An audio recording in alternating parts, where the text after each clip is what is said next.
This is Matt Guest. A couple of nights ago, I had a dream in which I was hanging from the wing of a 747 jet. It was not unpleasant. I had my hands on the leading edge. I was under the wing, kind of tucked up under it. No tension. I was just kind of floating with it. And my mother was on the other wing, in the same position. We were being propelled by the 747 jet, driven by a captain, through a forest, a very dense, lush, green forest. And he was piloting through the trees as if it was a fighter plane. In other words, we were swooping and swerving, dodging the trees. And this forest was completely blanketed in fog. It was gorgeous. It was very heady and very thick. And this forest was growing up out of the ocean. And the ocean was deep, deep blue-green with fog, all around it, and all these trees growing up out of it, and all white foam on top. Kind of like you see in the surf at the beach. I bring this dream up because dreams show so many layers of what is going on in your life and in your consciousness, in your state of awareness. For me, in the dream, myself hanging from one wing and my mother from the other wing. My mother, in this dream, I could tell by the feeling, represented my physical form and my emotional form. Myself was my state of consciousness. The pilot represented the driving force, something like my light body or the source itself. And the jet was a representation of the force itself, the light body or the source. So in other words, there's my consciousness, my physical body, my emotional body being propelled through a forest by my light body and the source. As I hang there as like a spectator, being propelled through this. Now the forest represents a deep, lush forest, represents deep, lush power, deep, lush force, as does the ocean. The ocean and the forest can both be representative of unfathomable forces and powers, because they can be bottomless. An ocean can be eternal, can be bottomless, can be depthless, as can an immense forest. And the fog, too, adds that mystery to it, a mystery of not knowing what's on the other side, of not knowing how deep it is or how far it goes. And as the captain was propelling us through this forest, dodging through the trees, he kept sinking lower and lower, getting closer and closer to the ocean, to where I could see very clearly the foam on the water. And at one point, he lowered my wing down to the water, to touch the water, and my shoulder tapped the water, and my body jolted in bed, and I experienced an electric shock in my shoulder. Unfortunately, I was a little too tired when I had the dream. Otherwise, it would have been even more intense. My body and mind were still repairing themselves. But the dream itself had it had the potential to be much more intense had I been more rested or less drained when I had it. Now, the layers of this dream are interesting because it shows my current state, how I feel about where I am in my relationship to my light body. I feel like it is a little bit outside of my control, but also I feel at one and at peace with it. I was not freaked out about this. It was very enjoyable, intense in the sense that I was a little bit out of control. My consciousness, my ego is a little bit out of control because the light body is in control. The ego bows to the light body. It says, This is your show. I'm here to assist in whatever way I can. And the captain and the pilot is driving the show.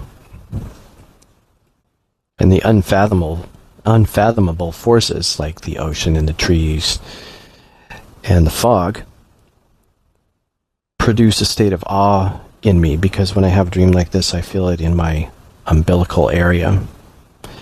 And the shock of the water, the electric shock, is the intensity of the current that I am getting close to, that I feel within myself. And the layers of this go from daily state to deeper state. I am playing around with deeper levels. I am entertaining and enticing energies greater than myself, looking for the depths of existence. Now, dream characters can also be representative metaphors for forces that we have no equals for in our physical world. These can be otherworld energies. So, for example, my mind, which codes my physical reality, doesn't have a picture to associate with a foreign energy in a dream. So let's say you've encountered another energy in your dream that we have no parallel for in this world. Your mind searches for something similar within its codes, within its syntax, within its metaphors that most closely approximates the other energy. So in this case, that energy that I represent as a forest is the closest approximation that I have to that energy, or thick fog, or a bottomless foam-topped ocean, or all three combined at once makes up a metaphor for other world energies. Now that dream shows more of a harmonious relationship that's going on in my present state. But there are dreams that show discord as well. So a dream I had about a month ago had myself and a lady that I know showed up on a mountaintop together. We were there together, and we were starting to get very close. We were starting to embrace each other. And in the dream, she was very present, very present.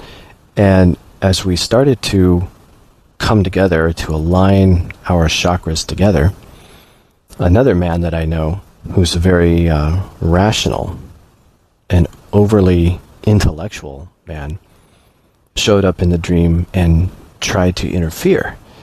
And I immediately wheeled around and told him to get the fuck out of there now, because I knew that he was my rational or mental self interfering with the alignment that I was trying to do within my chakras with this other aspect of myself, or this lady in the dream. Many aspects, if not practically all of the characters that you see in your dreams, represent aspects of yourself. So what you do is you say, okay, what is the first thing that comes to mind when I think of this woman? Okay.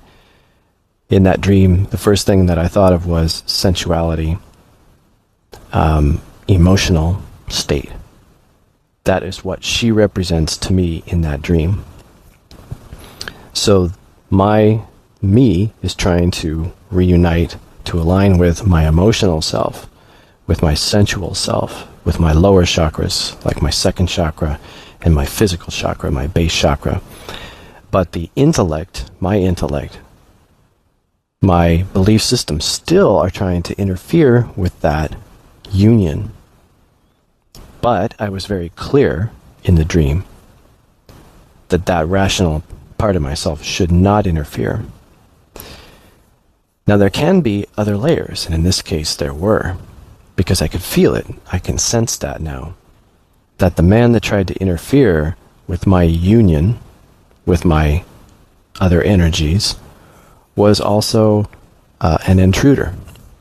He was an energy from outside of myself that did not belong in that dream. He was, or that energy was, interfering with the work that I am trying to do. And you can tell because you'll sense it. You'll feel it. There'll be something about it that's a little bit too sinister, in the sense that, I know this man in my daily life, he's not that sinister. But in the dream, he was really trying to get in between us. Another layer of this dream is that the woman, the lady, and myself are trying to unite as light bodies, as souls. We are trying to connect in the dream time.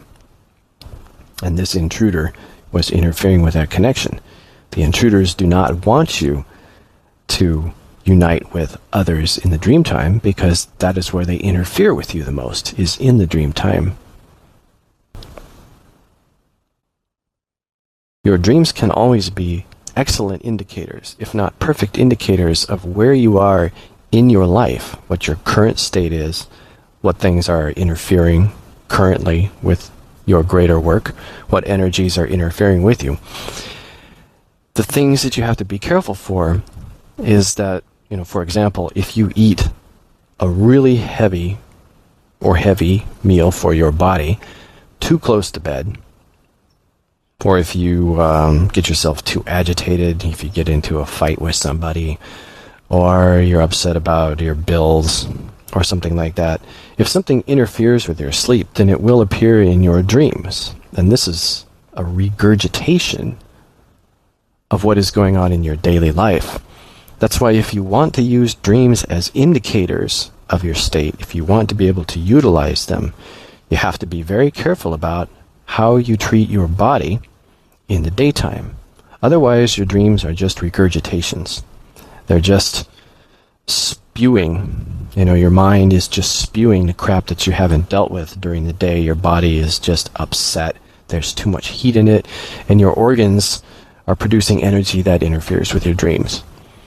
So in order to be clear in your dreams, to be conscious in your dreams, you have to work in your daily life to create a situation for your physical body, where your physical body is peaceful and at rest, where your mind is peaceful and at rest when you go to sleep at night.